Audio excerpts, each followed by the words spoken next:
So let's talk about money and recovery. A lot of us who are in recovery have come from really messed up childhoods, and sometimes that meant poverty. Now, when I first came into recovery, I became a nurse in my first year. So, when I became a nurse, I came into what felt like a lot of money really quickly. And it was real money. Like, I wasn't doing anything illegal to get it, right? So I thought because I was making money that I had moved up in the world. I thought that I could be proud. I kind of talked about it a lot. I gloated a little bit. I would pay for my friends and I would buy them stuff all the time and take people out to dinner.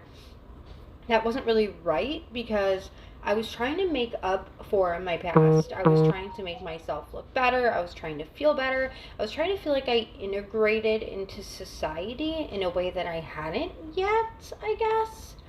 And but I was absolutely still insecure about myself. I was insecure about my recovery. I was insecure about all the things I had done in the past.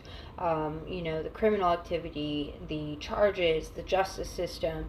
I wanted to look like I'd come so far from that life. So here I was with this really messy house. I was traveling all the time. I wasn't with my kids a lot. I was speaking, but like still wasn't really home.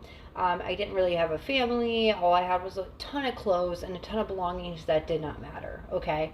So I see this where people will be in early recovery, long term recovery, and they come into money, but they haven't changed the infrastructure of their life, right? They haven't changed how to live. Some of their morals and values are still like embedded from childhood. And because of that, they're focusing on the fact that they can put all of this addiction issues into buying things, right? And feeling like they have things and feeling like they've moved up. But unfortunately, those little basic things that make a huge difference, like keeping a tidy house, knowing how to clean, taking care of your children, building a routine with them, focusing more on them than the internet, right? Per se, focusing on your family. Like those things are not always in that picture, right? So, like, you come into this money, you end up blowing it all, and then one day they lose this job, and suddenly those issues they haven't worked through all come back, right? And they feel like they didn't make it anywhere. They feel like they didn't grow because in reality they really didn't. They just came into a lot of money. Now they may have grown in other ways, but for myself, like I was making around 50,000 a year in the beginning, and that was a lot for me. I had a home, but it was full of stuff I did not need, right? I was hoarding things. I was hoarding clothes. I was trying to make up with brand labels. Like, and I still like brand name things, but at the end of the day, it wasn't for always the right reasons, I guess. And when I see this, right, in other people, I see it myself. I see where I was at year three, right? I remember I was so depressed. And when my boyfriend went to treatment, right, because he had had an issue and gone to treatment, I felt like I had no one. Like I feel like I had nothing. All I had was working, working, working, working, working, nonstop working.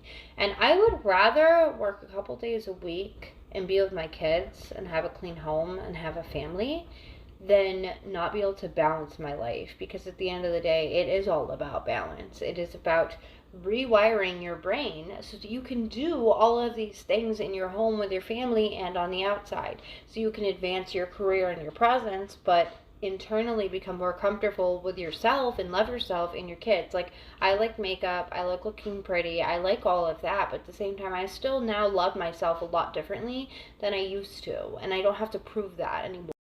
At the end of the day, people are going to accept us if they want to accept us. And when we quit giving them things and we quit, like, basically letting them use us because we now feel like we need to do that to give back, there is a point where those boundaries have to come into play and you're going to realize who actually cares about you. And when you quit worrying about having a ton of friends or feeling accepted, then you start to build this kind of like sense of conscious, like self-confidence, not consciousness, self-confidence. And it doesn't always mean you need to be done up. It doesn't mean you don't.